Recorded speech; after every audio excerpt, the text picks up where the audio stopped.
সুপ্রিয় শিক্ষার্থীরা, আশা করি সবাই ভালো আছো। সবাইকে আজকের এই ক্লাসে স্বাগতম জানাচ্ছি। আজকের এই ক্লাস একাদশ ও দ্বাদশ শ্রেণীর তথ্য ও যোগাযোগ প্রযুক্তি বিষয়ের, এবং আজকের আলোচিত অধ্যায় হলো অধ্যায় 2, কমিউনিকেশন সিস্টেমস ও নেটওয়ার্কিং।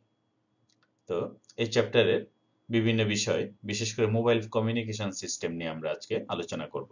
তো আজকে এই লেকচার উপস্থাপনায় আছি আমি, Mohammad Shipon Mia, associate professor, department of management, Comilla Victoria government college.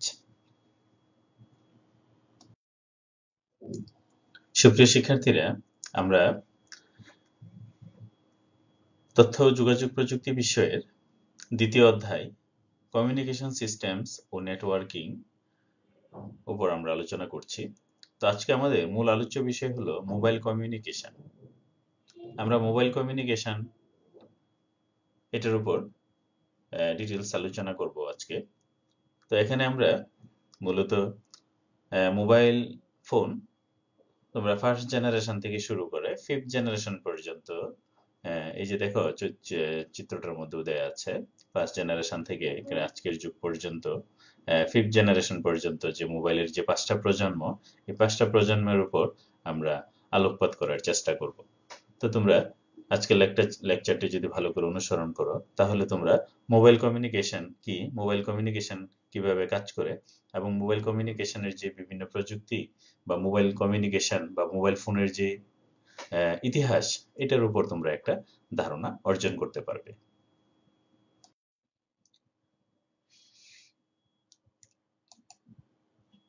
Mobile communication বলতে কি বোঝায়?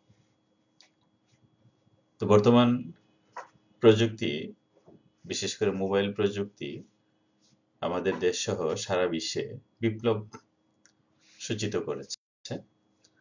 তো এই যে মোবাইল আমরা ব্যবহার করছি, মোবাইল কমিউনিকেশন, তো মোবাইল কমিউনিকেশন বলতে কি বোঝায়? তোমরা এই যে দেখতে পাচ্ছ এই যে ছবিগুলো, হ্যাঁ, এই যে টেলিফোন, আগে যে টেলিফোন সিস্টেম ছিল বাংলাদেশে, এখনো আছে কিছু কিছু, তবে অফিসগুলোতেই শুধুমাত্র টেলিফোন সিস্টেম ব্যবহার করা হয়। মানুষ এখন বাসাটার সাথে আগের মতো আর এতটা টেলিফোন, এই যে তার যুক্ত টেলিফোন লাইন কিংবা টেলিফোন মানুষ খুব একটা ব্যবহার করে না। মানুষ এখন এই যে কমিউনিকেশনের অন্যতম মাধ্যম হিসেবে মোবাইল ফোনকেই বেছে নিয়েছে। এই যে দেখো দুইজন কথা বলছে মোবাইল ফোনে। তো এই যে মোবাইল কমিউনিকেশন, তো মোবাইল কমিউনিকেশন বলতে কি বোঝায় আমরা একটু আলোচনা করি। তো দেখো এখানে দুটি ডিভাইসের মধ্যে চলমান বা স্থিতাবস্থায় তারবিহীন যোগাযোগকে মোবাইল যোগাযোগ বলে। দুটি ডিভাইস, এখন ডিভাইস মানে কি, দুটি মোবাইল সেট, আমরা যাদেরকে এই যে দুইজনের হাতে দুইটা মোবাইল সেট দেখা যাচ্ছে, এগুলো হলো দুইটি মোবাইল ডিভাইস, এই মোবাইল সেট, দুটি ডিভাইস। তো এই দুটি ডিভাইসের মধ্যে এরা চলমান থাকুক কিংবা স্থির থাকুক কোনো জায়গায়, হ্যাঁ, তাদের মধ্যে যে কমিউনিকেশন হয়ে থাকে সেই কমিউনিকেশনটা কি বলে থাকি আমরা মোবাইল যোগাযোগ। আমরা প্রতিদিনই এই মোবাইল যোগাযোগে আমরা জড়িত আছি। তো তোমরা যদি এই যে চিত্রটা দেখা যাচ্ছে নিচে, এই চিত্রটার মধ্যে দেখো, হ্যাঁ, এখানে অনেকগুলো ইম্পর্টেন্ট ইনফরমেশন আছে। যেমন এখানে আছে বেস স্টেশন, তারপর আছে সেল বাউন্ডারি, তারপর সেল স্প্লিটিং, তারপর mobile telephone, switching office, central office, local office, হ্যাঁ, টুল অফিস ইত্যাদি বিভিন্ন ধরনের শব্দ দেখো এখানে আছে। তো এখানে আমরা দেখতে পাচ্ছি যে এখানে অনেকগুলো সেল তৈরি হয়েছে। এই যে মোবাইল টেলিফোন সুইচিং অফিস, এটা হলো একটি, এটাকে বলা হচ্ছে MTSO, অর্থাৎ mobile telephone switching office, MTO।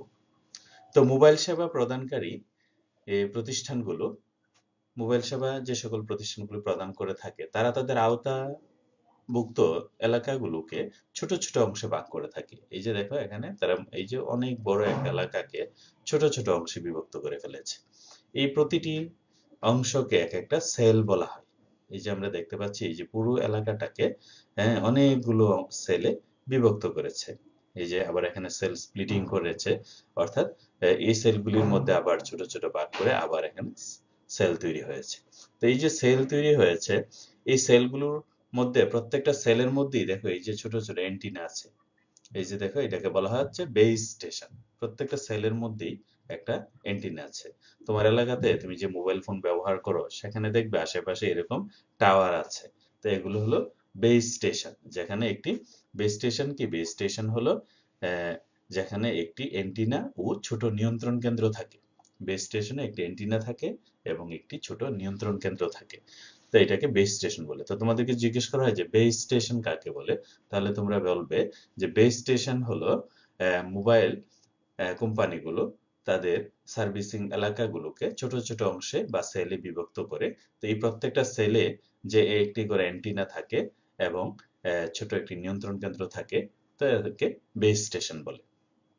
তো প্রতিটি বেস স্টেশনকে নিয়ন্ত্রণ করা হয় মোবাইল সুইচিং সেন্টার দ্বারা। এই যে মোবাইল টেলিফোন সুইচিং অফিস আমরা দেখছি, এগুলি প্রত্যেকটা বেস সেন্টারকে নিয়ন্ত্রণ করে থাকে। হ্যাঁ, তো এখানে কল সংযোগ, কল ইনফরমেশন, তারপর রেকর্ডিং, বিলিং সিস্টেম ইত্যাদি বিভিন্ন কাজ কম্পিউটারাইজড পদ্ধতিতে নিয়ন্ত্রণ করা হয়। তো এই যে সেলের আকারগুলো, তোমরা এখানে ছোট ছোট সেল দেখতে পাচ্ছ, কিন্তু সেলগুলি কিন্তু আসলে এত ছোট না। এটা একটা বিশাল এলাকাকে, একটা বড় এলাকাকে ছোট ছোট অংশে বিভক্ত করা হয়। তো সাধারণত একটা সেলের আকার 1 মাইল থেকে 12 মাইল পর্যন্ত হতে পারে।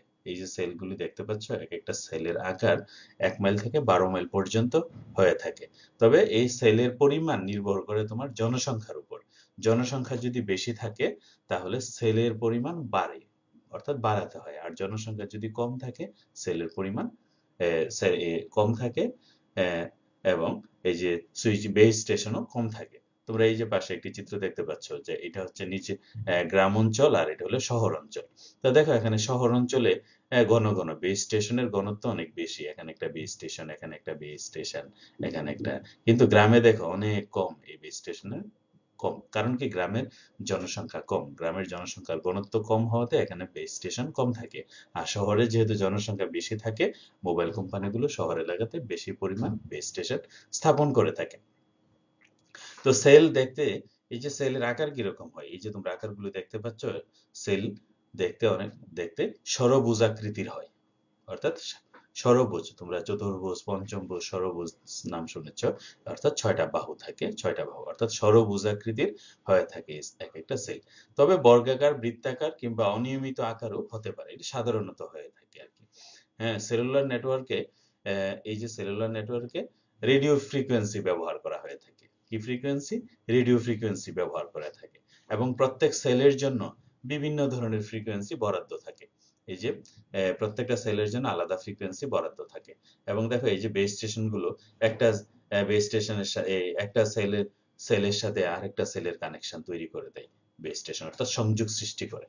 হুম, তাহলে তোমরা এখানে বুঝতে পারছো যে মোবাইল টেলিফোন গুলো, মোবাইল কোম্পানিগুলো কিভাবে তাদের সার্ভিসিং এলাকাকে বিভিন্ন ভাগে বিভক্ত করা হয়।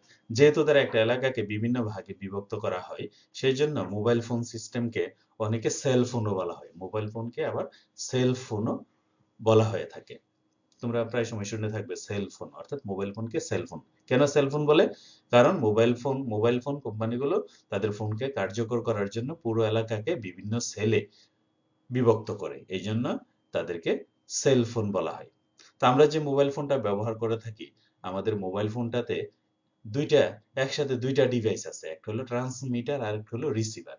ট্রান্সমিটার, ওয়্যারলেস ট্রান্সমিটার দিয়ে আমরা কি করি, ইনফরমেশন ট্রান্সমিট করি, অর্থাৎ আমাদের ভয়েসটা রিসিভারের কাছে যায়। আর রিসিভার দিয়ে কি করি, আমরা অন্যরা যখন আমাদেরকে ফোন করে তখন আমরা ফোনগুলো রিসিভ করি। অর্থাৎ প্রত্যেকটা মোবাইল সেট একই সাথে ওয়্যারলেস ট্রান্সমিটার এবং রিসিভার, এই দুইটা প্রযুক্তি আমাদের মোবাইল ফোনের মধ্যে থাকে। হ্যাঁ, তাহলে মোবাইল ফোনকে আমরা সেলফোনও বলি। কেন বলি, এটারও উত্তর আমরা পেলাম। এবং আমাদের মোবাইল ফোনগুলিতে কি থাকে, ট্রান্সমিটার এবং রিসিভার দুইটাই থাকে। হ্যাঁ, তাহলে মোবাইল যোগাযোগ কাকে বলে আমরা এখানে এটা বিস্তারিত ব্যাখ্যা করার চেষ্টা করেছি। মোবাইল যোগাযোগটা কিভাবে সম্পাদন হয়, মোবাইল টেলিফোন সুইচিং অফিসের মাধ্যমে সেলগুলো নিয়ন্ত্রিত হয়, সেলগুলোতে সংযোগ দেয়া, হ্যাঁ, তারপরে সেলগুলোর ইনফরমেশন নিয়ন্ত্রণ করা, রেকর্ডিং করা, বিলিং সিস্টেম, এই সবগুলোই মোবাইল টেলিফোন সুইচিং অফিসের মাধ্যমে সম্পাদন হয়ে থাকে। এবং এই মোবাইল টেলিফোন সুইচিং অফিসগুলোকে নিয়ন্ত্রণ করে আবার সেন্ট্রাল অফিস। এবং দেখো এখানে বিলিং সিস্টেম, বিভিন্ন ধরনের কার্যক্রম এখানে সম্পাদিত হচ্ছে। তাহলে প্রত্যেকটা সেলের বাউন্ডারি আছে, এই বাইরে অন্য সেলের অন্য সেলের অন্য এলাকাতে চলে যায়। তাই তাদের মধ্যে কোঅর্ডিনেশন সবগুলি করা থাকে এই মোবাইল টেলিফোন সুইচিং অফিস। তাহলে মোবাইল যোগাযোগ কাকে বলে, এটা সম্পর্কে তোমরা মোটামুটি একটা ধারণা পেয়েছো যে মোবাইল যোগাযোগ বা মোবাইল কমিউনিকেশনটা আসলে কি কি এবং এটা কিভাবে সংগঠিত হয়ে থাকে। তো এখন আমরা দেখব মোবাইল ফোনের জনক। এই যে আমরা মোবাইল ফোন দেখলাম, মোবাইল ফোন মানে কে প্রথম উদ্ভাবন করেছে মোবাইল ফোন? এই যে এখানে পাশে ছবিটি দেখা যাচ্ছে, হ্যাঁ, এই ভদ্রলোকই হলেন মোবাইল ফোনের জনক। ওনাকে মোবাইল ফোন এই যে প্রযুক্তিটা, এই প্রযুক্তির এই মোবাইল ফোনের জনক বলা হয় ওনাকে। ওনার নাম হলো মার্টিন কুপার। Martin Cooper. উনি হলেন যুক্তরাষ্ট্রের যে কোম্পানি আছে, প্রযুক্তি প্রতিষ্ঠান, যেটা ওয়ার্ল্ড ফেমাস মটোরোলা কোম্পানি, এই মটোরোলা কোম্পানির ভাইস প্রেসিডেন্ট ছিলেন উনি। হ্যাঁ, এই মটোরোলা কোম্পানির ভাইস প্রেসিডেন্ট কে? Martin Cooper. উনি 1973 সালে আধুনিক মোবাইল ফোন আবিষ্কার করেন। আধুনিক মোবাইল ফোন আবিষ্কার করেন, এই জন্য তাকে মোবাইল ফোনের জনক বলা হয়। এবং দেখো এই যে তার উৎপাদিত যে মোবাইল ফোন, হ্যাঁ, এটার ওজন ছিল তখন প্রায় 2 কেজি। এই মোবাইল ফোনের, উনি যে মোবাইল ফোন উদ্ভাবন করেছেন সেই মোবাইল ফোনের ওজন 2 কেজি ছিল। তাই আর এখন মোবাইল ফোন কত চেঞ্জ হয়ে গেছে, বিবর্তন হয়ে গেছে মোবাইল ফোনের অনেক। তো যাই হোক, তোমাদের যদি প্রশ্ন আসে যে আধুনিক মোবাইল ফোনের আবিষ্কার কে করেন বা মোবাইল ফোনের জনক কে, তাহলে তোমরা বলবে মটোরোলা কোম্পানির ভাইস প্রেসিডেন্ট, হ্যাঁ, জনাব মার্টিন কুপার। উনি হলেন মোবাইল ফোনের জনক। মোবাইল ফোনে তোমরা আরেকটা শব্দ শুনে থাকো, রোমিং। ROAMING, roaming. তো রোমিং কি আসলে? মোবাইল সার্ভিস প্রোভাইডারের কাভারেজ এরিয়ার সীমাবদ্ধতা থাকে। এই সীমাবদ্ধতা দূর করার জন্য সার্ভিস প্রোভাইডারদের মধ্যে দেশীয় ও আন্তঃদেশীয় পরস্পরের সাথে আন্তঃসংযোগের ব্যবস্থাকে বলা হয় রোমিং। অর্থাৎ তোমরা দেখেছো পূর্ববর্তী স্লাইডে যে এই যে সেল, হ্যাঁ, এক একটা এরিয়া সীমাবদ্ধ থাকে, মোবাইল ফোন কোম্পানিগুলোর তাদের কাভারেজ এরিয়া সীমাবদ্ধ থাকে। তো এই কাভারেজ এরিয়ার যদি বাইরে চলে যায়, অর্থাৎ একটা সেলের বাইরে যদি চলে যায়, তাহলে কিন্তু মোবাইল নেটওয়ার্ক পাওয়াটা খুব কষ্টকর হয়ে থাকে এবং মোবাইল নেটওয়ার্ক পাওয়া যায় না। তোমরা বাংলাদেশেরও আগে দেখা যেত যে শহরের নেটওয়ার্ক আছে কিন্তু গ্রামের নেটওয়ার্ক নাই, কারণ গ্রামের অনেক এলাকা তখন মোবাইল ফোন কোম্পানির রোমিং এর বাইরে ছিল, এরিয়ার বাইরে ছিল। এই জন্য আমরা গ্রামে নেটওয়ার্ক পেতাম না। তো ঠিক একইভাবে আমাদের কোম্পানিগুলো, দেশীয় কোম্পানিগুলো ইন্টারন্যাশনালি, বাইরের দেশে তো আর আমাদের তারা তাদের সার্ভিস এক্সটেন্ড করে নাই বা এক্সপানশন করে নাই, তাহলে বাইরে আন্তর্জাতিকভাবে আমরা কিভাবে কল করব? তখন কি করা হয়, একটা মোবাইল ফোন কোম্পানি আরেকটা মোবাইল ফোন কোম্পানির সাথে কি করে, তাদের নেটওয়ার্ক ব্যবহার করে। তো এই যে পরস্পরের সাথে যে আন্তঃসংযোগ ব্যবস্থা, হ্যাঁ, এটা দেশীয় হতে পারে, এটা আন্তর্জাতিকও হতে পারে, আন্তঃদেশীয় হতে পারে। হ্যাঁ, একাধিক সার্ভিস মোবাইল ফোন কোম্পানিগুলির মধ্যে পরস্পর আন্তঃসংযোগের যে ব্যবস্থা, তাকেই বলা হয় রোমিং। তো তোমাদেরকে যদি জিজ্ঞেস করা হয় রোমিং কি, মোবাইল ফোন কমিউনিকেশনে রোমিং কি, তাহলে তোমরা কি বলবে? তাহলে তোমরা এই জায়গাটা বলবে যে মোবাইল ফোন কোম্পানিগুলোর যে লিমিটেড সার্ভিস এরিয়া আছে, তার বাইরে ওরা সার্ভিস দিতে পারে না। তাহলে কি করতে হয়, অন্য যে মোবাইল ফোন কোম্পানিগুলো আছে তাদের সাথে আন্তঃসংযোগ ব্যবস্থা গড়ে তোলে। এই আন্তঃসংযোগ ব্যবস্থা গড়ে তোলাকে বলা হয় রোমিং। আর রোমিং এর মাধ্যমে দেশীয় কোম্পানিগুলো, হ্যাঁ, তাদের যেখানে তাদের সেল এরিয়া নাই, এটার বাইরেও কি করতে পারে, তারা মোবাইল যোগাযোগ সেবাটা দিতে পারে। তাহলে আশা করি তোমরা রোমিং কি এটা বুঝতে পেরেছ এবং মোবাইল ফোন জনক এই ইনফরমেশনটাও তোমাদের মনে থাকবে। তো আমরা এখন দেখব মোবাইল বা সেলুলার ফোন প্রযুক্তির প্রকারভেদ। তো মোবাইল বা সেলুলার ফোন প্রযুক্তির প্রকারভেদ। আসলে আমরা যে মোবাইল প্রযুক্তিটা ব্যবহার করি, হ্যাঁ, যদিও বাংলাদেশে এখন এই যে প্রযুক্তিগুলোর সব ধরনের প্রযুক্তি বাংলাদেশে এখন নাই, খুব একটা ব্যবহার করে না। যেমন এখানে আছে জিএসএম প্রযুক্তি এবং সিডিএমএ প্রযুক্তি। তো বাংলাদেশে মোবাইল ফোন কোম্পানিগুলো সাধারণত এখন জিএসএম পদ্ধতিটি ব্যবহার করছে। আগে সিটিসেল, তোমরা সিটিসেলের নাম শুনে থাকবে, সিটিসেল কোম্পানি সিডিএমএ প্রযুক্তি ব্যবহার করত, কিন্তু এখন সিটিসেলের সেবা আর এখন নেই। এখন অন্যান্য সব কল কোম্পানিগুলোই, আমাদের যে সরকারি যে মোবাইল ফোন কোম্পানি আছে টেলিটক, এটা সহ অন্যান্য ফোন কোম্পানিগুলিও জিএসএম মোবাইল প্রযুক্তি ব্যবহার করে থাকে। তাহলে আমরা কি যদি জিজ্ঞেস করা হয় যে মোবাইল ফোন প্রযুক্তিকে কয় ভাগে ভাগ করা যায়, তাহলে তোমরা বলবে মোবাইল ফোন প্রযুক্তিকে 2 ভাগে ভাগ করা যায়। কি কি? একটা হলো জিএসএম আর একটা হলো সিডিএমএ। জিএসএম এবং সিডিএমএ। তো জিএসএম এবং সিডিএমএ কি, এ বিষয়টা আমরা দেখব। তো জিএসএম এই যে শব্দটা, এই এব্রিভিয়েশনটার এলাবোরেশন হলো global system for mobile communication.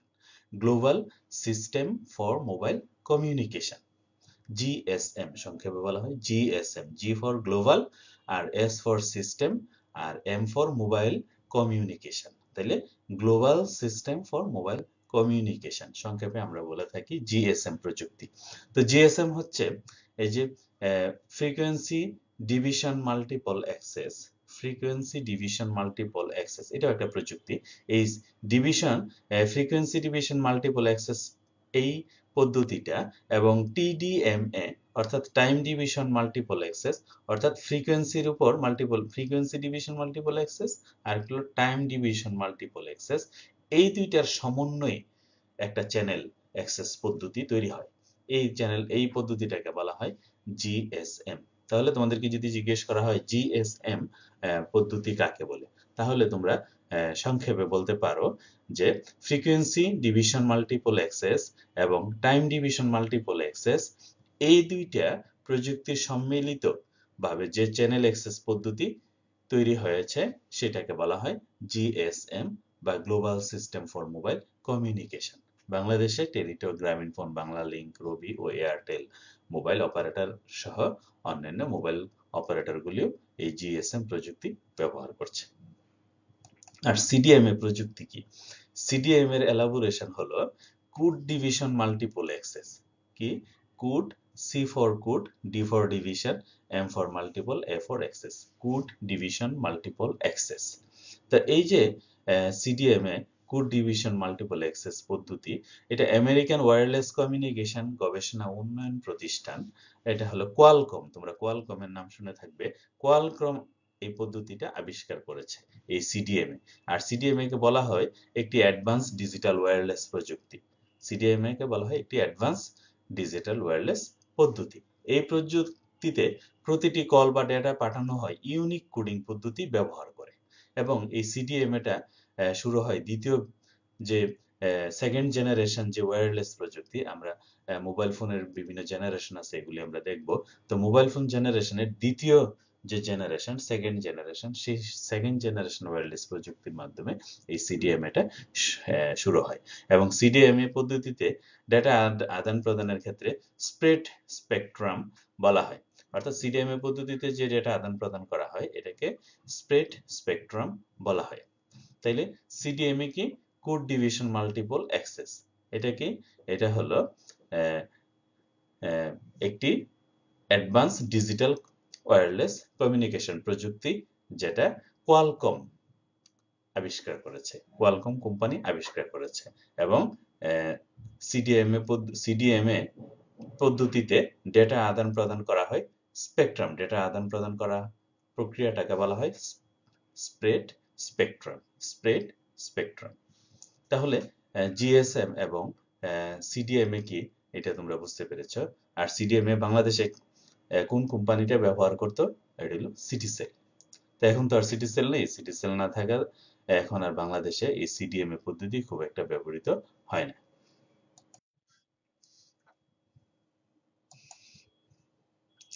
এখন আমরা বিভিন্ন প্রজন্মের মোবাইল ফোন নিয়ে আমরা আলোচনা করব। তো বিভিন্ন প্রজন্মের মোবাইল ফোন, আসলে এই প্রজন্মগুলো সময়ের সাথে সাথে তৈরি হয়েছে। এক একটা সময়কে এক একটা মোবাইল ফোনের প্রজন্ম হিসেবে উল্লেখ করা হয়। তোমরা এই চিত্রে দেখো 1983 সাল থেকে এই প্রজন্মটা শুরু হয়েছে। কত সাল? 1983 সাল।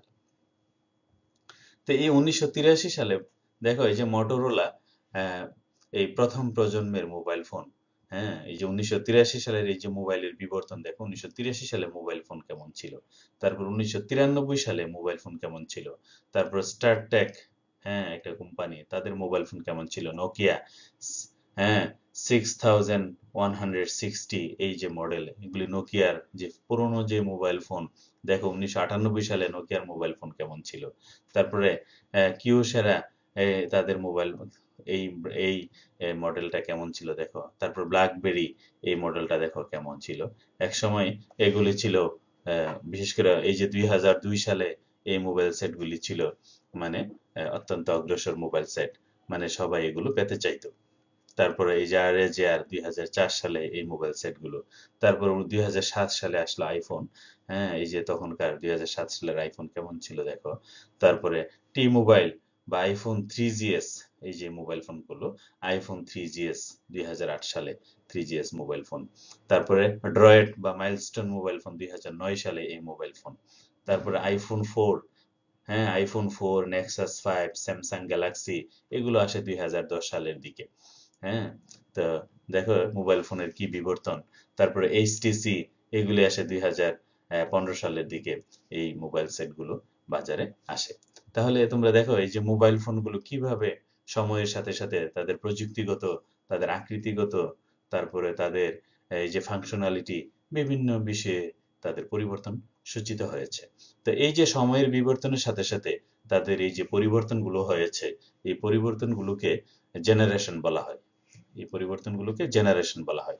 এগুলি সম্পর্কে আমরা বিস্তারিত আলোচনা করব এই জেনারেশনগুলির উপর ভিত্তি করে। জেনারেশন কাকে বলে দেখো। মোবাইল ফোন প্রযুক্তি উন্নয়নের একটি পর্যায় বা ধাপকে বলে, ধাপকে মোবাইল ফোন জেনারেশন নামে অভিহিত করা হয়। অর্থাৎ মোবাইল ফোনের উন্নয়নের এক একটা পর্যায়কে বা ধাপকে মোবাইল ফোনের জেনারেশন বা mobile generation of mobile phone বলা হয়। হ্যাঁ, তো 1940 সালে দেখো দ্বিতীয় বিশ্বযুদ্ধের সময় 1940 সালে দ্বিতীয় বিশ্বযুদ্ধের সময় মার্কিন সামরিক বাহিনী প্রথম মোবাইল ফোনের ব্যবহার শুরু করে। এই ইনফরমেশনটা তোমাদের প্রয়োজন হয়, অনেক সময় বিভিন্ন পরীক্ষায়ও আসে। 1940 সালে দ্বিতীয় বিশ্বযুদ্ধের সময় মার্কিন সামরিক বাহিনী, আমেরিকার যে সামরিক বাহিনী দ্বিতীয় বিশ্বযুদ্ধের সময় ওরা সর্বপ্রথম মোবাইল ফোনের ব্যবহার শুরু করে। অবশ্য এখনকার মতো না, কিন্তু তখনকার প্রযুক্তি ছিল অন্যরকম। তাও এশিয়াতে তোমরা নাম শুনে থাকবে এনটিটিসি, অর্থাৎ Nippon Telegraph and Telephone Corporation. এটা একটা জাপানি কোম্পানি। হ্যাঁ, এশিয়ার সর্ববৃহৎ telecommunication company NTTC, Nippon Telegraph and Telephone Corporation. এই কোম্পানিটা বাণিজ্যিকভাবে মোবাইল ফোন প্রথম বাজারে নিয়ে আসে। এই এনটিটিসি কোম্পানি তাদের মোবাইল ফোন প্রথম বাণিজ্যিকভাবে ব্যবসায়িক ভিত্তিতে তারা মোবাইল ফোন উৎপাদন শুরু করে। এবং বর্তমানে যে সেই সময় থেকে তারা মোবাইল ফোনগুলো বাজারে নিয়ে আসার পর থেকে বর্তমান পর্যন্ত মোবাইল ফোনের এই যে বিভিন্ন ধাপগুলো, মোবাইল ফোন উন্নয়নের যে বিভিন্ন ধাপগুলো, এই ধাপগুলোকে 5টি প্রজন্মে বিভক্ত করা হয়েছে। 5টি প্রজন্মে, অর্থাৎ first generation, second generation, third generation, fourth generation, fifth generation, এইভাবে 5টি জেনারেশনে বিভক্ত করা হয়েছে। তাহলে প্রথম তোমাদেরকে জিজ্ঞেস করা হয় যে প্রথম বাণিজ্যিকভাবে মোবাইল ফোন কারা বাজারে নিয়ে এসেছে বা কারা উৎপাদন শুরু করে। তাহলে তোমরা বলবে যে NTTC, Nippon Telegraph and Telephone Corporation সর্বপ্রথম বাণিজ্যিকভাবে মোবাইল ফোন বা সেলুলার ফোন উৎপাদন শুরু করে। হ্যাঁ, তো এগুলো নিয়ে আমরা আরো বিস্তারিত আলোচনা করব।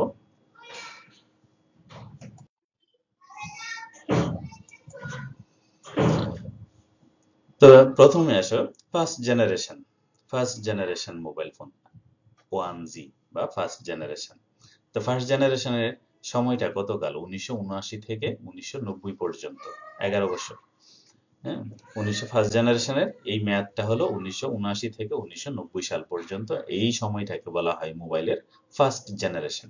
তো ফার্স্ট জেনারেশনের মোবাইলের চিত্রগুলি দেখো কেমন ছিল। এই যে দেখো বড় বড়, এই যে বড় বড় যে এগুলো দেখছো, তারগুলো দেখছো, এই যে অংশগুলি দেখছো, এগুলো হলো এন্টিনা। তখন মোবাইল ফোনে এরকম এন্টিনা থাকতো, অর্থাৎ নেটওয়ার্ক যেন পাওয়া যায় সেই জন্য এই এন্টিনা ব্যবহার করতো। অনেক দূর থেকেও যেন নেটওয়ার্ক পাওয়া যায় সেই জন্য মোবাইল কোম্পানিগুলো তাদের ফোনে এরকম এন্টিনা ব্যবহার করতো। তো ফার্স্ট জেনারেশন মোবাইলের দেখো চিত্রটাই কেমন। হ্যাঁ, কত বিশাল বিশাল মোবাইল ফোন সেট তখন বাজারে ছিল। তো ফার্স্ট জেনারেশন মোবাইলের কি কি বৈশিষ্ট্য ছিল দেখো। তাহলে 1979 সালে জাপানের এনটিটিসি বা Nippon Telegraph and Telephone corporation প্রথম এই অটোমেটেড সেলুলার নেটওয়ার্ক চালুর মাধ্যমে ফার্স্ট জেনারেশন এর সূচনা করে। তাইলে দেখো, ফার্স্ট জেনারেশনের মোবাইল ফোন কে সূচনা করেছে? জাপানের এনটিটিসি কোম্পানি। কত সালে? 1979 সালে। কত সালে? 1979 সালে। এবং দেখো, ওরা 1979 সালে জাপান এটা চালু করলেও দেখো 1983 সালে উত্তর আমেরিকায়, মানে বর্তমানের যে USA, United states of America আমরা যাকে বলি, উত্তর আমেরিকায় 1983 সালে আমেরিকায় বাণিজ্যিকভাবে প্রথম প্রজন্মের মোবাইল ফোন চালু করা হয়, যার নাম ছিল অ্যাডভান্সড মোবাইল ফোন সিস্টেম, এএমপিএস। তাইলে প্রথম প্রজন্মের যে মোবাইল ফোন চালু করা হয় তার নাম কি ছিল? তার নাম ছিল অ্যাডভান্সড মোবাইল ফোন সিস্টেম। তোমাদেরকে জিজ্ঞেস করে তাহলে এটা আশা করি বলতে পারবে যে প্রথম প্রজন্মের যে ফোন উত্তর আমেরিকায় বা ইউএসএ তে চালু হয়েছিল এটার নাম কি? এটার নাম হলো অ্যাডভান্স মোবাইল ফোন সিস্টেম বা এএমপিএস।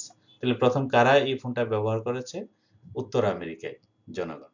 উত্তর আমেরিকায় এটা প্রথম ব্যবহৃত হয়েছে। আর দেখো, এএমপিএস এর কিছু বৈশিষ্ট্য দেখো, যে এএমপিএস এর রোমিং ব্যবস্থা সীমিত। এএমপিএস এর রোমিং ব্যবস্থা সীমিত ছিল, যেহেতু এখানে প্রথম ওরা মোবাইল ফোন নেটওয়ার্ক চালু করেছে ফার্স্ট জেনারেশন, তাদের নেটওয়ার্কও সীমিত ছিল, তাদের সেলও সীমিত ছিল, যার কারণে তাদের রোমিং ব্যবস্থাটাও সীমিত ছিল। এবং তখন অ্যানালগ সিস্টেম ব্যবহার করা হতো। তখন মোবাইল ফোনগুলো নেটওয়ার্কে কি সিস্টেম ব্যবহার করা হতো? কল আদান প্রদানে অ্যানালগ সিস্টেম ব্যবহার করা হতো। হ্যাঁ, আর ব্রিটেনে, আমেরিকাতে অ্যানালগ সিস্টেম ব্যবহার করা হতো, এএমপিএস মোবাইল ফোন সিস্টেম। হ্যাঁ, আর ব্রিটেনে তখনকার সময়ে যে ব্রিটেনে টিএসিএস নামক সিস্টেম ব্যবহার করা হতো। টিএসিএস কি? টিএসিএস হলো টোটাল অ্যাক্সেস কমিউনিকেশন সিস্টেম। কি?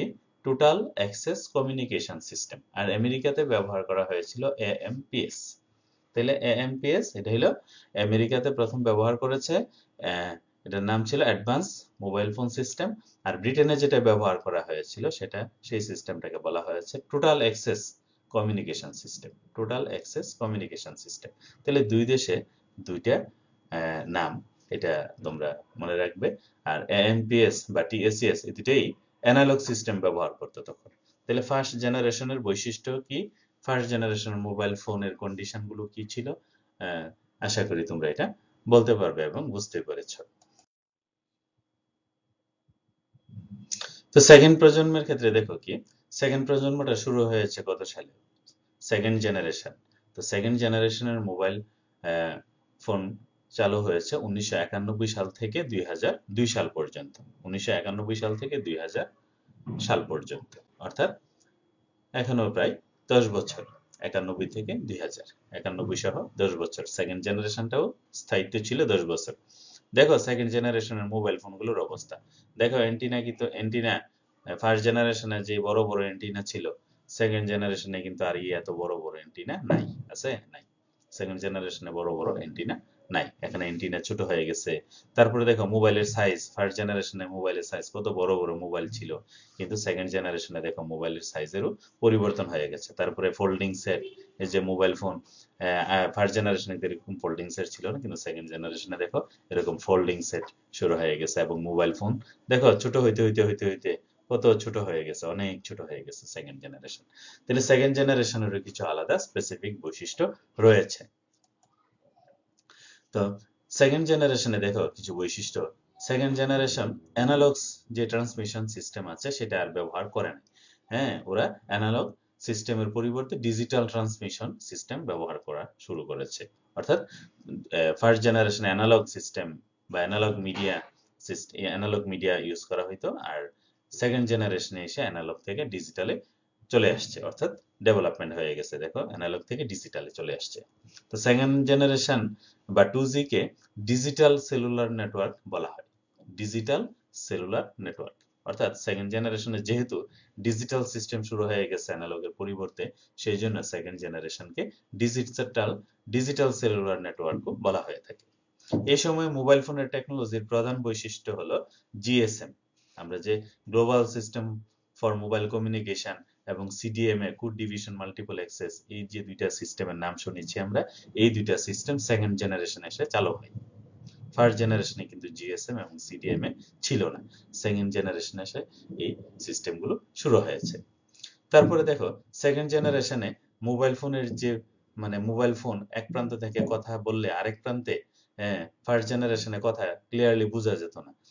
মোবাইলের মধ্যে বিভিন্ন ধরনের শব্দ সৃষ্টি হতো, কিন্তু সেকেন্ড জেনারেশনে এসে ভয়েসকে নয়েজ মুক্ত করার একটা প্রচেষ্টা শুরু হয়। অর্থাৎ এখন তোমরা যে কথা বলো যত স্পষ্ট বুঝো কথাগুলো, গ্রাহক আমাদেরকে যখন কেউ মোবাইলে ফোন করে আমরা যত স্পষ্টভাবে তার কথা বলি, ফার্স্ট জেনারেশনে কিন্তু এই কথা বোঝা যেত না, অনেক কষ্ট হতো। সেকেন্ড জেনারেশনে এসে এই নয়েজটা অনেক কমে যায়, এবং ভয়েস আগের চেয়ে অর্থাৎ ফার্স্ট জেনারেশনের চেয়ে অনেকটা ক্লিয়ার শোনা যেত। তো দেখো এখানে মোবাইল সেটের আকৃতির কথা বলা হয়েছে যে সেকেন্ড জেনারেশনে এসে হ্যান্ডসেটের আকৃতি এবং ওজন উল্লেখযোগ্য হারে কমতে থাকে, অর্থাৎ ছোট হতে থাকে। মোবাইল ফোনের মাধ্যমে প্রিপেইড, আমরা যে প্রিপেইড সিস্টেম এখন ব্যবহার করি, এগুলি কিন্তু ফার্স্ট জেনারেশনে ছিল না। সেকেন্ড জেনারেশনে শুরু হয় প্রিপেইড পদ্ধতি, এসএমএস, এমএমএস এবং ইন্টারনেট সেবা চালু হয় এই সেকেন্ড জেনারেশন মোবাইল ফোনগুলোতে। এবং আন্তর্জাতিক রোমিং সিস্টেমও চালু হয় সেকেন্ড জেনারেশনে। আমরা যে রোমিং শব্দটা বলেছি, এই রোমিং সিস্টেমটা সেকেন্ড জেনারেশনে এসে শুরু হয়, এবং আন্তর্জাতিক রোমিংটাও সেকেন্ড জেনারেশনে শুরু হয়। তো এই হলো সেকেন্ড জেনারেশনের বৈশিষ্ট্য। তাহলে প্রধান প্রধান বৈশিষ্ট্যগুলো কি? তোমাদেরকে যদি জিজ্ঞেস করা হয় যে সেকেন্ড জেনারেশন মোবাইল ফোনের বৈশিষ্ট্যগুলো কি, তাহলে সেকেন্ড জেনারেশন মোবাইল ফোনের বৈশিষ্ট্য, প্রথম বৈশিষ্ট্য হলো এখানে অ্যানালগ সিস্টেম থেকে ডিজিটাল সিস্টেম চালু হয়। তারপরে এখানে জিএসএম এবং সিডিএমএ দুটি পদ্ধতি শুরু হয়, এবং ভয়েসকে নয়েজ মুক্ত করার সূচনা হয়। তারপরে মোবাইলের যে হ্যান্ডসেটের আকার আকৃতি দুটিই কমতে থাকে, এবং প্রিপেইড সিস্টেম চালু হয়, এসএমএস, এমএমএস এবং ইন্টারনেট সেবা চালু হয়। এছাড়া আন্তর্জাতিক রোমিং সিস্টেমও সেকেন্ড জেনারেশনে চালু হয়। তাহলে এই হলো সেকেন্ড জেনারেশনের মূল বৈশিষ্ট্যগুলো।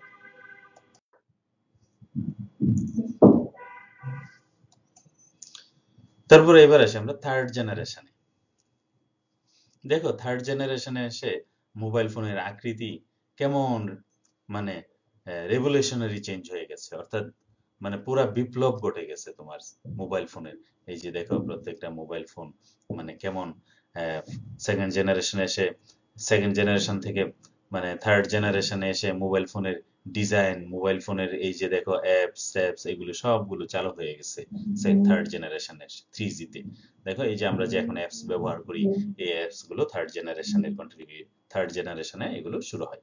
আর থার্ড জেনারেশনটা শুরু হয় মূলত 2001 থেকে 2008 পর্যন্ত। এই সময়টাকে থার্ড জেনারেশন বলা হয়ে থাকে সাধারণত। তাহলে থার্ড জেনারেশন বা 3G, আমরা যে 3G বলে থাকি, 3G কত সালে শুরু হয়? 2001 সালে শুরু হয়, 2008 সাল পর্যন্ত। এই 7 বছর বা 8 বছর স্থায়ী ছিল এই থার্ড জেনারেশন 3G। তো 3G মোবাইল ফোনের বেশ কিছু বৈশিষ্ট্য রয়েছে, সেই বৈশিষ্ট্যগুলো নিয়ে আমরা একটু আলোচনা করি। দেখো এই 3G প্রথম শুরু করে কে? দেখো 3G ও প্রথম শুরু করে জাপানি কোম্পানি, জাপানের যে ডোকোমো, জাপানের একটা প্রযুক্তি প্রতিষ্ঠান। এই এই এই প্রতিষ্ঠানটা পরীক্ষামূলকভাবে তৃতীয় প্রজন্মের মোবাইল ফোন চালু করে, এবং দ্বিতীয় হতে তৃতীয় প্রজন্মের মোবাইল ফোনের যে প্রযুক্তিগত পার্থক্য, এই প্রযুক্তিগত পার্থক্যটা তোমরা এখানে মনে রাখবে। এই প্রযুক্তিগত পার্থক্যটা হলো সার্কিটিং সুইচ ডেটা ট্রান্সমিশনের পরিবর্তে প্যাকেট সুইচিং ডেটা ট্রান্সমিশন ব্যবহার। অর্থাৎ নেটওয়ার্কে ডেটা ট্রান্সমিশনের জন্য দুটি পদ্ধতি রয়েছে। এটা আগে ব্যবহার করা হতো সার্কিট সুইচিং আর প্যাকেট সুইচিং।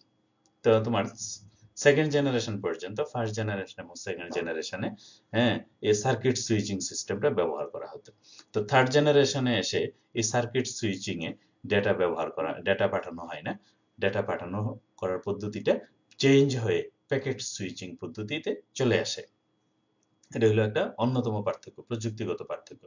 তারপরে দেখো পূর্বের তুলনায় উচ্চ ব্যান্ডের সিগন্যাল ফ্রিকোয়েন্সি ব্যবহার শুরু হয়। অর্থাৎ থার্ড জেনারেশনে এসে ফ্রিকোয়েন্সি, অনেক হাই ফ্রিকোয়েন্সি ব্যবহার করা হয়, এবং ডেটা ট্রান্সফারের রেটও অনেক বেড়ে যায়। দেখো ডেটা ট্রান্সফার রেট 3G তে 2 2 মেগাবাইট পার সেকেন্ড, 2 মেগাবাইট পার সেকেন্ডের বেশি, এবং এর নিরাপত্তা ব্যবস্থাও অত্যন্ত শক্তিশালী। মূলত এই প্রযুক্তির ফোনে নিম্নের 4টি স্ট্যান্ডার্ড চালু হয়। অর্থাৎ 3G এই যে ফোনগুলো আছে এগুলোতে এই যে স্ট্যান্ডার্ড গুলো আছে, এই 4টা স্ট্যান্ডার্ড চালু হয় এই 3G-তে। কি কি স্ট্যান্ডার্ড গুলো? দেখো, ভিডিও কল, আমরা যে ভিডিও কল করছি, বা এই যে আমরা ক্লাস নেই, জুমে আমরা ক্লাস নেই, ভিডিও কল কনফারেন্সিং করি, হ্যাঁ, এই যে ভিডিও কলিং সিস্টেমটা, এই সিস্টেমটা চালু হয় 3G-তে, থার্ড জেনারেশন মোবাইল ফোনের মাধ্যমে। তারপরে ইন্টারনেট, আমরা যে ইন্টারনেট ব্যবহার করি, হ্যাঁ, এই ইন্টারনেট প্রযুক্তি ব্যবহার করা হয় এই 3G মোবাইল ফোনে। তারপরে ই কমার্স, অর্থাৎ মোবাইল ফোন ব্যবহার করে বিভিন্ন ব্যবসায়িক কোম্পানিগুলো তাদের বিজনেস ট্রানজেকশন এই মোবাইল ফোন প্রযুক্তির মাধ্যমে সম্পাদন করতে সক্ষম হয়। তো এটাও 3G মোবাইলের এক অবদান। তারপর মোবাইল ব্যাংকিং, হ্যাঁ, বাংলাদেশে এখন এটা একটা দারুণ একটা জনপ্রিয় পদ্ধতি মোবাইল ব্যাংকিং, এটা সারা বিশ্বে চলছে মোবাইল ব্যাংকিং। তো এগুলো 3G যে মোবাইল ফোন এগুলির অবদান। তারপরে দেখো, freedom of multimedia access, FOMA, FOMA, freedom of multimedia access. অর্থাৎ তুমি এই যে 3G মোবাইল ফোন দিয়ে, হ্যাঁ, তুমি এই যে মাল্টিমিডিয়া অ্যাক্সেস, তুমি বিভিন্ন ধরনের গান শুনতে, ভিডিও দেখতে, সবকিছু একসাথে তোমার দেখার একটা, হ্যাঁ, অপরচুনিটি তুমি এনজয় করো এই 3G মোবাইল ফোনের মাধ্যমে। হ্যাঁ, তো এই 3G মোবাইল ফোনের দেখো এখানে 4টা HSPA, high speed package access এখানে আছে। তারপরে WCDMA, wide band code division multiplexes, 3GP, তারপরে পার্টনারশিপ, তারপরে UMTS, এই সিস্টেমগুলো, এগুলো সবগুলোই 3G বা থার্ড জেনারেশন মোবাইল প্রযুক্তির অবদান। তাহলে থার্ড জেনারেশন, দেখো, প্রথম জেনারেশন থেকে দ্বিতীয় জেনারেশনের যে পরিবর্তন, সেই দ্বিতীয় জেনারেশনের পরিবর্তনের চেয়ে আরো অনেক অনেক বেশি পরিবর্তন সূচিত হয়েছে এই থার্ড জেনারেশন মোবাইল ফোনের মধ্যে। তো বাংলাদেশে সহ বিশ্বের অনেক দেশেই এখনো থার্ড জেনারেশন মোবাইল ফোন ব্যাপক হারে ব্যবহৃত হচ্ছে, এবং তোমরাও অনেকেই এই থার্ড জেনারেশন মোবাইল ফোন বা 3G প্রযুক্তি ব্যবহার করছো। দেখো, 3G প্রযুক্তির data transfer rate 2 megabyte per second. 3G যে নেটওয়ার্ক বা 3Gর যে গতি, ডেটা ট্রান্সমিশন গতি, এটা 2 মেগাবাইট পার সেকেন্ডের চেয়ে বেশি।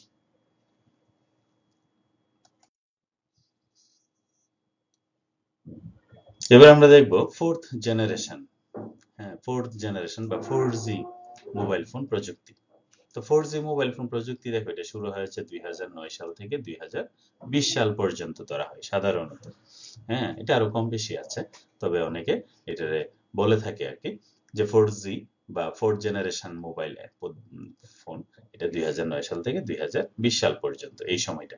তো ফোর্থ জেনারেশনের মোবাইল ফোনের, দেখো, মোবাইল ফোনের সাইজ কিন্তু অনেক বড় হওয়া শুরু হয়েছে।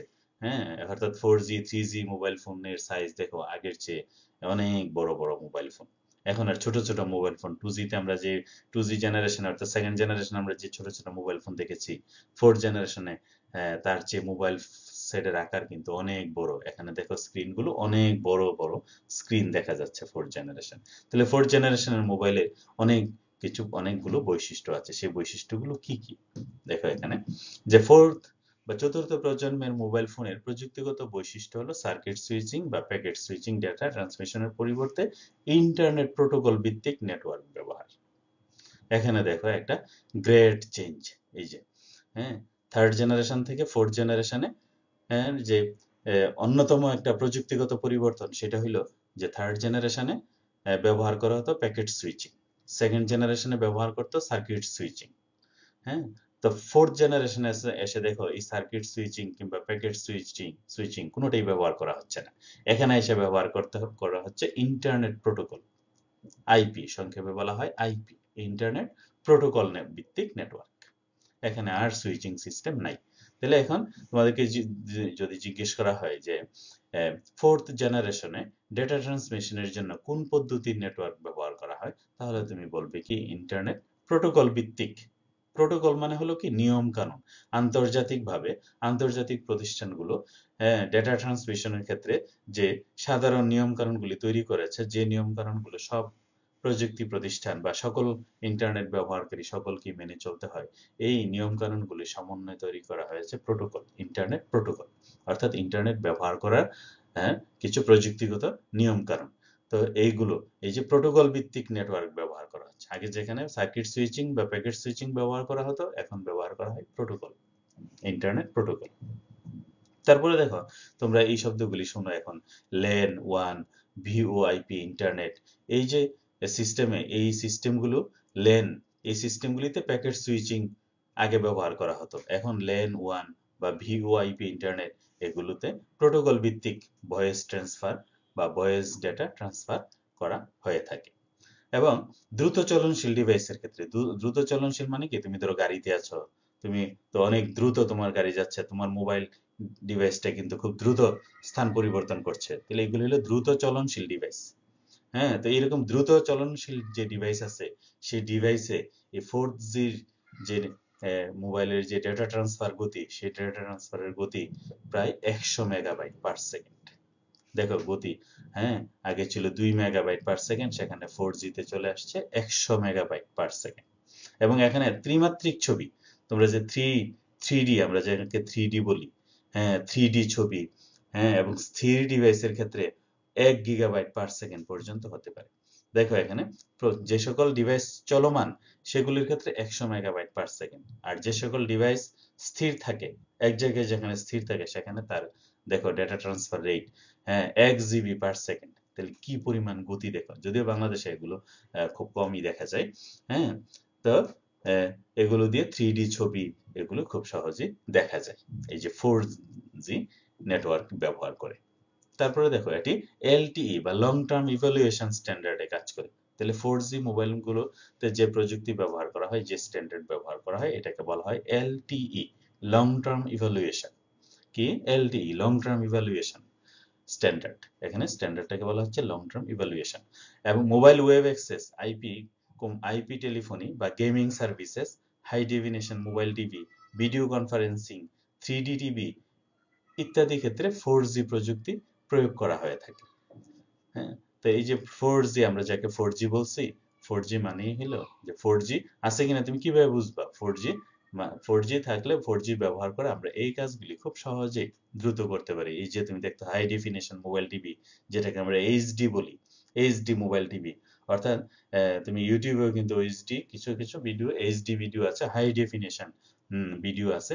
হ্যাঁ, যদিও এগুলোর ডেটা অনেক বেশি লাগে এবং এগুলির গতিও অনেক বেশি প্রয়োজন হয়, নতুবা তুমি এইচডি যে ভিডিও আছে বা এইচডি যে সিনেমা আছে, তুমি এগুলো দেখতে পাবে না।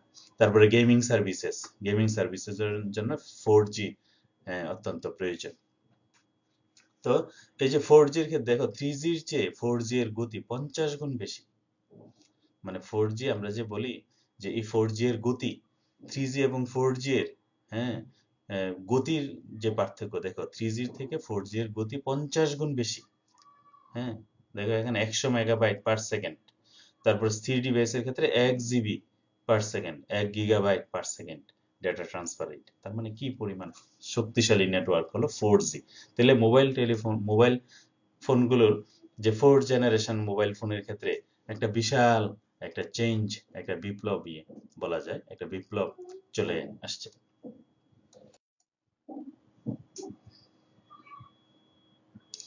তারপরে দেখো ফিফথ জেনারেশন মোবাইল ফোন 2020 সাল থেকে শুরু হয়ে গেছে ফিফথ জেনারেশন। তো ফিফথ জেনারেশন মোবাইল ফোন কেমন হবে, দেখো ফিফথ জেনারেশন এটা কি, ফিফথ জেনারেশন মোবাইল ফোনটা কেমন।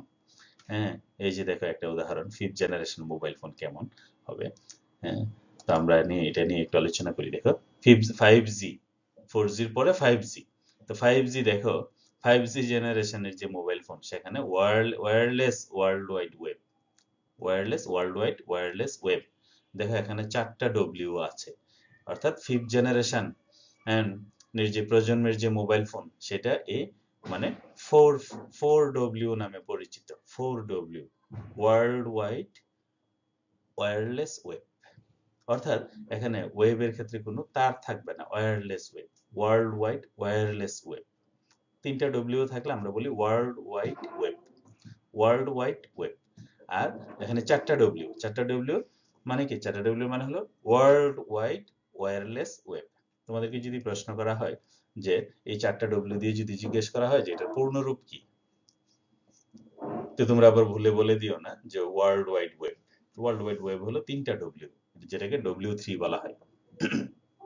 তো 4টা ডব্লিউ হলে এটা হবে world wide wireless web, world wide wireless web নামে পরিচিত 5G। এই মোবাইল ফোনের স্ট্যান্ডার্ডগুলোর মধ্যে 5G NR অর্থাৎ নিউ রেডিও টেকনোলজি, এগুলোতে রেডিও টেকনোলজি ব্যবহার করা হবে। তারপর radio access technology, MIMO multiple input multiple output, অর্থাৎ তুমি ইনপুট মাল্টিপল ওয়েতে ইনপুট দিতে পারবে এবং আউটপুটও মাল্টিপল ওয়েতে মাল্টিপল আসবে। অর্থাৎ তুমি শুধুমাত্র একবারই ইনপুট দিবে তা না, একদিক দিয়ে ইনপুট দিবে তা না, বিভিন্নভাবে তুমি ইনপুট দিতে পারো এবং আউটপুটও বিভিন্নভাবে আসবে। অর্থাৎ এটার অন্যতম একটা বৈশিষ্ট্য থাকবে মাল্টিপল ইনপুট অ্যাক্সেস এবং মাল্টিপল আউটপুট। এই প্রজন্মের মোবাইল ফোনের পারফরমেন্স 4Gর তুলনায় অনেক গুণ বেশি এবং অনেক দ্রুত গতিতে ডেটা ট্রান্সফার করতে সক্ষম। তো এই প্রজন্মের মোবাইল ফোন দিয়ে তুমি 4K টিভি, হ্যাঁ 4K টিভি মানে কি ভিডিও রেজুলেশন দেখো 4000 ইন্টু 2000 পিক্সেল। বর্তমানে আমরা যে ভিডিও দেখি বা ভিডিও আমরা তৈরি করি, এই যে তোমরা ভিডিও দেখছো, এই ভিডিওগুলো রেজুলেশন মোটামুটি স্ট্যান্ডার্ড রেজুলেশন। হাই ডেফিনেশন তো না, হাই ডেফিনেশন দিলে আমাদের ভিডিওর যে ভলিউম, ভিডিওর যে মানে অনেক বড় হয়ে যাবে, অনেক মেগাবাইট লাগবে তোমার এই ভিডিও দেখার জন্য। হ্যাঁ, কিন্তু আমরা মূলত স্ট্যান্ডার্ড যে ফরম্যাট, হ্যাঁ 740 ইন্টু 600 বা 420 আমরা দেখে থাকি। তো দেখো 5th জেনারেশন মোবাইলের যে ভিডিওর যে রেজুলেশন দেখো 4000 ইন্টু 2000 পিক্সেল, মানে অনেক অনেক পাওয়ারফুল। হ্যাঁ, মনে হবে যেন তুমি সরাসরি ছবি দেখছো না, তুমি সরাসরি ওই প্রাণীটাকে দেখছো, সরাসরি তুমি মানুষটাকে দেখছো, এমন মনে হবে তোমার। হ্যাঁ, তো এই যে 4K টিভি বা ভিডিও, এরকম ভিডিও তোমার এনজয় করা যাবে এই 5th প্রজন্মের মোবাইল ফোন ডিভাইসের মাধ্যমে। তো 5th প্রজন্মের বা 5th জেনারেশনের যে 5G যে মোবাইল, সেই মোবাইল ফোন আরো অনেক পরিবর্তন নিয়ে আসবে, হ্যাঁ, যেটা আমরা এখন কল্পনাও করতে পারছি না। তো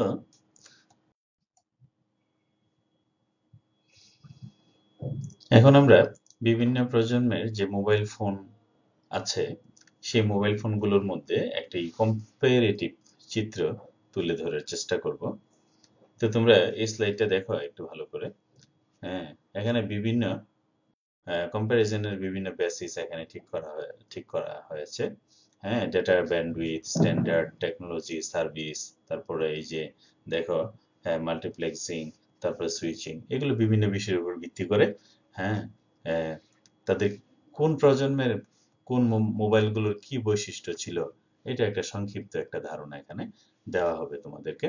তো দেখো এখানে ফার্স্ট জেনারেশন মোবাইল ফোন, এটার সময়টা 1970 থেকে 1984 সাল পর্যন্ত। এগুলো কারোর মধ্যে মতদ্বৈততা আছে সময়গুলো নিয়ে। তারপর আমরা মূল বৈশিষ্ট্যগুলো আমরা দেখব। দেখো এখানে ফার্স্ট জেনারেশনের ব্যান্ডউইথ 2 কিলোবাইট পার সেকেন্ড, দেখো কত কম ছিল, 2 কিলোবাইট পার সেকেন্ড। আর সেকেন্ড জেনারেশনে ছিল 14.4 থেকে 64 kilobyte per second, 64 kilobyte per second. আর থার্ড জেনারেশনে এটা ছিল 2 মেগাবাইট পার সেকেন্ড। তারপরে ফোর্থ জেনারেশনে ছিল এটা দেখো 2 থেকে 200 মেগাবাইট পার সেকেন্ড থেকে 1 গিগাবাইট পার সেকেন্ড। তাহলে দেখো থার্ড জেনারেশন থেকে ফোর্থ জেনারেশন কত বেড়ে গেছে। তারপরে ফিফথ জেনারেশনে এটা বলা হচ্ছে যে 1 gigabyte per second and higher, অর্থাৎ 1 গিগাবাইট পার সেকেন্ডের চেয়ে বেশি হলো 5G। তাহলে তুমি যখন 5G বলবা যে আমার মোবাইল নেটওয়ার্ক 5G, তাহলে কিন্তু তোমার মোবাইলের ব্যান্ডউইথ এই 1 গিগাবাইট পার সেকেন্ডের চেয়ে বেশি হবে। আবার যখন তুমি বলবা 4G, তাহলে কিন্তু 200 মেগাবাইট এর বেশি হবে। তারপরে তুমি যখন বলবা 3G, তাহলে কিন্তু 2 মেগাবাইট পার সেকেন্ডের চেয়ে বেশি হবে তোমার মোবাইলের ব্যান্ডউইথ। তারপর স্ট্যান্ডার্ডে দেখো, স্ট্যান্ডার্ড ফার্স্ট জিতে স্ট্যান্ডার্ড ছিল AMPS, আর 2G মোবাইল ফোনের বৈশিষ্ট্য ছিল যে এখানে 2G-তে TDMA এবং CDMA, হ্যাঁ, তারপরে GSM আমরা যে আলোচনা করেছি, এগুলো এই শব্দগুলো ছিল তোমার 2G নেটওয়ার্কের বৈশিষ্ট্য বা 2G নেটওয়ার্কের স্ট্যান্ডার্ড। এগুলো 2.5G, GPRS, EDGE, এই যেগুলি ছিল 2G নেটওয়ার্কের স্ট্যান্ডার্ড। আর 3G মোবাইল ফোনের যে স্ট্যান্ডার্ড, সেটা ছিল WCDMA। তারপরে সিডিএমএ 2000, এটা ছিল 4G-র 3G স্ট্যান্ডার্ড। আর 4G স্ট্যান্ডার্ড দেখো single unified standard, single unified standard, অর্থাৎ ইন্টারনেট প্রোটোকল আমরা যে দেখেছি, হ্যাঁ এটা হলো সিঙ্গেল ইউনিফাইড স্ট্যান্ডার্ড। আর 5G-তে ও সিঙ্গেল ইউনিফাইড স্ট্যান্ডার্ড, অর্থাৎ স্ট্যান্ডার্ডটার কোনো পরিবর্তন হচ্ছে না।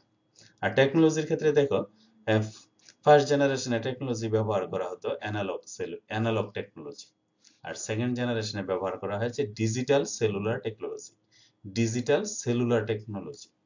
আর থার্ড জেনারেশনে এসে দেখো ব্রডব্যান্ড, হ্যাঁ এটাকে বলা হচ্ছে সিডিএমএ আইপি টেকনোলজি, অর্থাৎ ইন্টারনেট প্রোটোকল টেকনোলজি। তাইলে 3G-তে এসে হয়ে যাচ্ছে ইন্টারনেট প্রোটোকল টেকনোলজি ব্যবহার করা হচ্ছে। আর 4G-তে দেখো লেন 1, PAN প্যান, তারপরে WLAN, এগুলোর কমিউনিকেশন অর্থাৎ ব্রডব্যান্ড কানেকশন, আইপি অর্থাৎ ইন্টারনেট প্রোটোকল, হ্যাঁ তারপরে এই স্ট্যান্ডার্ডগুলো, এই টেকনোলজিগুলো ব্যবহার করা হচ্ছে 4G-তে। তো 5G-তেও এই টেকনোলজিগুলোই আছে। তারপর সার্ভিসের ক্ষেত্রে দেখো 5G-তে সার্ভিস ছিল মোবাইল টেলিফোন, অর্থাৎ শুধু ভয়েস। হ্যাঁ প্রথম জেনারেশনের মোবাইল ফোন শুধু ভয়েস পাঠাতো, হ্যাঁ। আর সেকেন্ড জেনারেশনের মোবাইল ফোনগুলোর মাধ্যমে দেখো ভয়েস এবং শর্ট মেসেজ SMS, তোমরা যে SMS পাঠাও এটা ফার্স্ট জেনারেশন পাঠাতে পারতো না, সেকেন্ড জেনারেশনে SMS-টা চালু হয়, SMS MMS এগুলো চালু হয়। আর 3G-তে শুধুমাত্র SMS MMS-ই নেই, সেখানে integrated high quality audio, video এবং ডেটা এগুলো ট্রান্সমিট করা শুরু হয়। 3G-তে তুমি যে ভিডিও পাঠাচ্ছ 3G-তে এইটা তুমি পাঠাতে পারো 3G-তে 2G-তে এই সুবিধাটা ছিল না। আর 4G-তে দেখো dynamic information access, wearable devices, হ্যাঁ এই সার্ভিসগুলো তোমার 4G-তে আছে। আর 5G-তে dynamic information access, wearable devices with AI capabilities. AI মানে হলো আর্টিফিশিয়াল ইন্টেলিজেন্স, অর্থাৎ মোবাইল ফোনগুলোর এমন ক্যারেক্টারিস্টিক্স থাকবে যে ওরা নিজে থেকেই অনেক কিছু করতে পারবে, এটা হলো আর্টিফিশিয়াল ইন্টেলিজেন্স। এই ক্যাপাসিটিটা থাকবে 5G সার্ভিসে বা 5G মোবাইল ফোনগুলোতে। তারপর মাল্টিপ্লেক্সিং, এটাতে FDMA, আর 2G-তে TDMA CDMA, আর বাকি সবগুলোতেই CDMA। আর সুইচিং এর ক্ষেত্রে ফার্স্ট জিতে ব্যবহার করা হতো সার্কিট, সেকেন্ড জেনারেশনে ব্যবহার করা হতো সার্কিট থেকে চলে আসছে, সার্কিট সুইচিং থেকে এরা প্যাকেট সুইচিং এ চলে আসছে, প্যাকেট সুইচিং। আর 3G-তেও প্যাকেট সুইচিং, তারপরে এয়ার ইন্টারফেসেস। তবে 3G-তে অল প্যাকেট, মানে এগুলোতে প্যাকেট বলা হচ্ছে, ইন্টারনেট প্রোটোকল পদ্ধতিতে প্যাকেট সিস্টেম বা প্যাকেট সুইচিং পদ্ধতি ব্যবহার করা হচ্ছে। কোর নেটওয়ার্ক, ফার্স্ট জিতে কোর নেটওয়ার্ক ছিল PSTN, সেকেন্ড জেনারেশনেও PSTN ছিল, থার্ড জেনারেশনে আসছে প্যাকেট নেটওয়ার্ক, আর ফোর্থ জেনারেশনে আসছে ইন্টারনেট, ফিফথ জেনারেশনও ইন্টারনেট। হ্যাঁ, আর hand off horizontal horizontal horizontal horizontal and এটা বোঝা যাচ্ছে না। তো যাই হোক, তো এই যে কম্পারিজন গুলো দেখলাম আমরা, যে ব্যান্ডউইথ কেমন হবে, স্ট্যান্ডার্ড কেমন হবে, টেকনোলজিগত কি পরিবর্তন হয়েছে, তারপর সার্ভিস কি কি সার্ভিস দিয়েছে, এই বিভিন্ন বৈশিষ্ট্যগুলির উপর ভিত্তি করে তোমার বিভিন্ন জেনারেশনের মোবাইল ফোনগুলোর মধ্যে একটা তুলনামূলক চিত্র এখানে আমরা তুলে ধরেছি। আমরা এখানে পুরো যে আলোচনাটা করলাম সেই আলোচনাটার সারাংশই মূলত এখানে আছে। তো তুমি আমাদের এই পুরো আলোচনাটা যদি বুঝতে পারো তাহলে তুমি কিন্তু বর্তমানে যে আমাদের যে সবচেয়ে ইম্পর্টেন্ট এবং সবচেয়ে ইউজেবল, সবচেয়ে বেশি ব্যবহৃত যে প্রযুক্তি মোবাইল ফোন, এই মোবাইল ফোন, আজকের যে মোবাইল ফোন তোমার হাতে এসে পৌঁছেছে সেটা কিভাবে আসছে সেটা সম্পর্কে তুমি একটা বিস্তারিত ধারণা অর্জন করতে পারবে। তাহলে এখানে মোবাইল ফোনগুলোর একটি সংক্ষিপ্ত কম্পারেটিভ চিত্র আমরা এখানে তুলে ধরার চেষ্টা করেছি। তো আশা করি তোমরা মোবাইল ফোন প্রযুক্তি সম্পর্কে তোমরা একটা ভালো ধারণা লাভ করতে পেরেছ।